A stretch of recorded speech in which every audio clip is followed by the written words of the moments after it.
ब्यावारा कांग्रेस विधायक रामचंद्र दांगी पर लगाए गंभीर आरोप। डॉक्टर सुशील कुमार प्रसाद ने आज पत्रकार वार्ता कर बताया कि ब्यावारा कांग्रेस विधायक रामचंद्र दांगी मेरे कॉलेज को चलने नहीं दे रहे हैं, लगातार दबाव बना रहे हैं। उनके समर्थक आकर कॉलेज में गदर काटते हैं। मुझे भी कई बार कॉलेज में आकर दबाव बनाया है। इनके समर्थकों ने रामचंद्र दांगी विधायक को ये सब शोभा नहीं देता, आप एक जिम्मेदार व्यक्ति हैं, समाज में छात्र छात्राओं को धक्का देकर भगा दिया, शहर की शांति भंग की तथा मुझे जान से मारने की धमकी दी, जिसकी शिकायत एसपी कलेक्टर को कर दी है और सीएम हेल्पलाइन पर मैंने शिकायत दर्ज करा दी है। कांग्रेस के सब आलाकमान वरिष्ठ नेताओं को शिकायत के माध्यम से अवगत करा रहा हूं। सोनिया गांधी और कमलनाथ जी को विधायक द्वारा लगातार प्रताड़ित किया जा रहा है और उनके समर्थक लगातार कॉलेज में आकर गुंडागर्दी करते हैं। मैं डॉक्टर सुशील कुमार प्रसाद और भारतीय अमृत पार्टी के मैं राष्ट्रीय अध्यक्ष हूं और जिला राजगढ़ ब्यावरा में हमारा कॉलेज है, क्राइस्ट कॉलेज ब्यावरा। और ये 20/4/2023 की घटना है, आज से 3 दिन पहले की घटना है। जो वहाँ का लोकल विधायक है रामचंद्र दांगी, तो रामचंद्र दांगी जो है वो उनका आचरण जो है ना बहुत ही गलत है। लोगों से उनका बातचीत का रवैया और बदतमीज़ी करना, लोगों को धमकी देना, और यहाँ तक कि यानी वो पैसे दे के गुंडे मवालियों को उन्होंने भेज के हमारे कॉलेज पे हमला करवाया 20 तारीख को। और स्टूडेंट्स ने बताया कि हमको डॉक्टर रामचंद्र दांगी एमएलए हैं, विधायक है, उन्होंने हमको भेजा है और आप यानी फीस हमारी कम करिए, नहीं तो हम तोड़फोड़ करेंगे। और इसमें जब पुलिस आई, वहाँ पे पुलिस और तहसीलदार आए तो वहाँ फिर वो बच्चे जो है वहाँ से निकल गए। और उसके बाद क्या होता है कि एसडीएम जो त्रिपाठी है, मोहन त्रिपाठी है, उनका फ़ोन आता है बार बार कि आके आप मिलिए और आके मिलिए। जब हम वहाँ गए तो वहाँ ऑलरेडी क्योंकि ईद और कोई त्यौहार अभी होने वाले थे अभी, तो शांति समिति की बैठक थी और उस शांति समिति की बैठक में पीआई ब्यावरा थाना, देहात थाना प्रभारी और नगर पालिका सीएमओ और तहसीलदार, एसडीएम और कांग्रेस का विधायक जो रामचंद्र दांगी और बीजेपी के एक्स एमएलए नारायण सिंह सोंधिया भी बैठे थे। और अचानक ही इस शांति सभा के मध्य में उन्होंने मुझे सामने बुलाया कि आप सामने आइए। जब हम सामने जाके बैठे, एसडीएम साहब ने बोला बैठिए, लेकिन विधायक जो है वो बड़ी बदतमीजी के साथ मेरे से बोला कि अरे सुनो, खड़े रहने दो इनको। जब हमको बिठा दिया तो उसके बाद वो तू तड़ाके से बात करने लगे कि तुम्हारे कॉलेज में फीस बहुत ज़्यादा ली जाती है, लूटमारी मचा रखी है, जबकि ऐसा कोई मुद्दा नहीं, क्योंकि इलेक्शन आ रहे हैं और इनको यानी क्या मालूम मेरे से क्या खतरा है इलेक्शन में। क्योंकि हम जो है 2019 में लोकसभा इलेक्शन में लड़ चुका हूं और 2021 में हम बाई इलेक्शन विधानसभा इलेक्शन में लड़ चुका हूं। तो ये इलेक्शन को और मुद्दा बना के स्टूडेंट्स को वोट बैंक का मुद्दा बनाना चाहता है और मेरे साथ उन्होंने बदतमीज़ी की और तू तड़ाके से बात की। और उन्होंने यहाँ तक कहा कि अगर ब्यावरा में रहना है तो ये हमारी भलमनसार है कि तुम यानी अभी तक हमने तुम्हारा कुछ किया नहीं। अरे बोला देख लेता हूँ मैं तुझे बेवकूफ़, और इस टाइप से मतलब बड़ी बदतमीजी के साथ बात की उन्होंने। और एक एमएलए थे और मैं डॉक्टरेट किया हुआ आदमी हूँ, मैंने सोचा ये गंवार आदमी, इसको यानी एजुकेशन का नॉलेज है नहीं, इसलिए बदतमीजी से बात कर रहा है। लेकिन मैं कानून को जानता हूँ और मैं खुद एक्स आर्मी मैन हूँ, और अगर हम खुद भी उनको 4 थप्पड़ मार देते तो उनकी क्या इज्जत रह जाती। क्योंकि एक एमएलए का मतलब ये नहीं है कि एमएलए जो है ना किसी के साथ बदतमीजी करे। एमएलए को कोई अधिकार नहीं है। इसकी शिकायत आपने कहीं करी? हमने इनकी शिकायत कर दी। उसी दिन रात में एसपी साहब से मैं पर्सनली जाके मिला सर्किट हाउस में, उनको मैंने शिकायत दी और रात को ही भारतीय अमृत पार्टी की शिकायत हमने दिल्ली जो है ना इलेक्शन कमिश्नर को भी फॉरवर्ड कर दी है। आपने इसमें वीडियो वायरल होने की बात करी है, क्या वीडियो, क्या मामला है वो? वीडियो वायरल ये है कि वो मेरे साथ जो बदतमीजी कर रहे हैं वो वीडियो पूरा उन्होंने खुद ही वायरल करके वो खुद ही उलझ रहे हैं।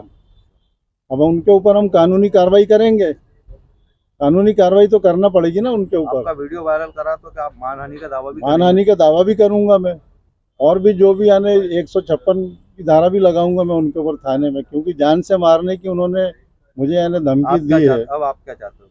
अब मैं यही चाहता हूँ कि हमने राष्ट्रपति को भी यानी महोदय को अभी प्रेस वार्ता में हमने शिकायत लिख के दी है, और पार्टी अध्यक्ष को कांग्रेस को भी हम लिख के दे रहे हैं, राष्ट्रीय स्तर पे और प्रदेश अध्यक्ष को भी और विधानसभा अध्यक्ष को भी लिख रहे हैं कि इसकी यानी जो इसको विधायक पद से निरस्त किया जाए, इसकी डिसमिस किया जाए, क्योंकि विधायक पद के लायक आदमी नहीं है ये।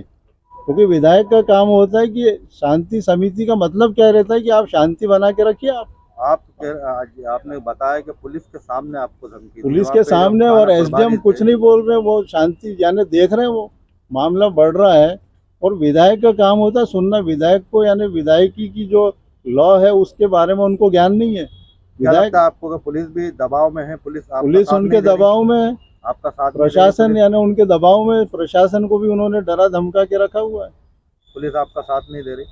पुलिस, हमने कंप्लेंट कर दी, अभी तक कोई कार्रवाई नहीं हुई, अभी तक एफआईआर हो जाना चाहिए। इसके आगे की आपने क्या रणनीति बताई? हमने सीएम हेल्पलाइन में भी इनकी शिकायत की है, और आगे अब मैं कानूनी कार्रवाई करूंगा इनके खिलाफ। और फिर इन्होंने धमकी दी, एसडीएम साहब बैठे हुए, उन्होंने बोला तुम्हारा कॉलेज में चलने नहीं दूंगा और कल मैं ताला लगाऊंगा। और दूसरे दिन 21 तारीख को इन्होंने कॉलेज चलने नहीं दिया, और हमारे जो स्टूडेंट्स लड़कियां थी, लड़के तो उनको धक्के मार के डरा धमका के भगा दिया गया, और पूरा धरना आंदोलन इन्होंने किया। जबकि एक विधायक जो स्टैंडिंग विधायक रहता है कांग्रेस का या किसी भी पार्टी का, उसका काम अल्पसंख्यक, वो भी क्रिश्चियन आदमी। और आप बताइए, कांग्रेस बोलती है कि हम अल्पसंख्यकों का साथ देते हैं, और ये ऐसी कांग्रेस है। आप देखिए, रामचंद्र दांगी जो है वो एक ही संस्था है, उसको बंद करवाना चाहता है।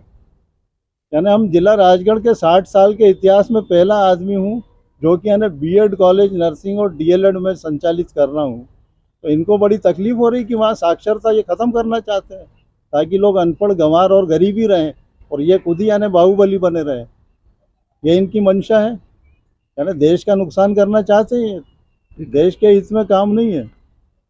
अगर आपको कोई हमला होता है या कुछ मुझे डर है कि मेरे ऊपर हमला होगा, जिम्मेदार ये उसके जिम्मेदार रामचंद्र दांगी होगा। अगर मेरे ऊपर कोई हमला होता, मेरा एक्सीडेंट होता है, या मेरी अगर अचानक मृत्यु होती है, या मेरे परिवार के ऊपर अगर कोई विपत्ति आती है, तो मैं 100%, क्योंकि ये मेरे पीछे काफ़ी सालों से पड़ा हुआ है, तो मेरा आरोप इसी व्यक्ति पे रहेगा और इसके पूरे यानी जो परिवार के लोग हैं। इसका भाई भी यानी हमारे ऊपर कई बार वो कर चुका, अटैक कर चुका है। आपने कंप्लेंट वगैरह उनकी भी करी है पहले? भाई, हमने कंप्लेंट करने की कोशिश की, तो उन्होंने उस समय हमको रोक दिया, अगर कंप्लेंट करोगे तो भैया जान से हाथ धो बैठोगे, अकेले आते जाते हो भोपाल से, क्योंकि मेरा निवास है भोपाल में और मैं अकेला आता जाता हूँ, तो कभी भी ये अटैक कर दे हमारे ऊपर। ठीक है, पुलिस उनके दबाव में है, आपका साथ प्रशासन यानी उनके दबाव में, प्रशासन को भी उन्होंने डरा धमका के रखा हुआ है। पुलिस आपका साथ नहीं दे रही? पुलिस, हमने कंप्लेंट कर दी, अभी तक कोई कार्रवाई नहीं हुई, अभी तक एफआईआर हो जाना चाहिए। इसके आगे की आपने क्या रणनीति बताई? हमने सीएम हेल्पलाइन में भी इनकी शिकायत की है, और आगे अब मैं कानूनी कार्रवाई करूंगा इनके खिलाफ। और फिर इन्होंने धमकी दी, एसडीएम साहब बैठे हुए, उन्होंने बोला तुम्हारा कॉलेज में चलने नहीं दूंगा और कल मैं ताला लगाऊंगा। और दूसरे दिन 21 तारीख को इन्होंने कॉलेज चलने नहीं दिया, और हमारे जो स्टूडेंट्स लड़कियां थी, लड़के तो उनको धक्के मार के डरा धमका के भगा दिया गया, और पूरा धरना आंदोलन इन्होंने किया। जबकि एक विधायक जो स्टैंडिंग विधायक रहता है कांग्रेस का या किसी भी पार्टी का, उसका काम ये नहीं है कि आप निजी महाविद्यालय में जाके कांग्रेस कॉलेज को बंद किया जाए, ये उनका काम नहीं है। उनका काम क्या दुश्मनी क्या है उनसे, या आपने जो चुनाव लड़ा था वो यही चाहते हैं कि उनके जो बच्चे आते हैं तो वो क्या मालूम उनको क्या कमीशन चाहिए, क्या चाहिए। कभी बोलते हैं इनकी फीस माफ़ कर दो, और इन बच्चों को आप ज़बरदस्ती एडमिशन दो, और आप इनको यानी पास करवा दो, और अगर मेरे गांव के बच्चे फेल हो जाएंगे तो मैं तुम्हें यानी देख लूँगा। आप जो बोल रहे हैं, आपके पास इसका कोई एविडेंस है? एविडेंस है, कई बार फ़ोन उन्होंने किए। अगर हम यानी डीआईजी साइबर से अगर हम उसके वो निकलवा लेते हैं तो आपको दिख जाएगा। हमारे यहाँ जो लेडी प्रिंसिपल है और स्टाफ है, उन तक को ये चमका चुके हैं फ़ोन पे, और इनका भाई जो विष्णु दांगी वो फ़ोन करता है। आपका अगला कदम क्या रहेगा? हमारा साहब अगला कदम यही है कि हम इनको यानी अब इलेक्शन तो यानी इनकी शिकायत करेंगे इलेक्शन कमिश्नर से भी, और राष्ट्रपति से कर रहे हैं, गवर्नर से भी कर रहे हैं, और आगे यानी इनके ऊपर कानूनी कार्रवाई तो करेंगे। आपका नाम बता दीजिए। मेरा नाम है डॉक्टर सुशील कुमार प्रसाद, और मैं क्राइस्ट कॉलेज का चेयरमैन हूँ। दूसरी बात है कि मैं एक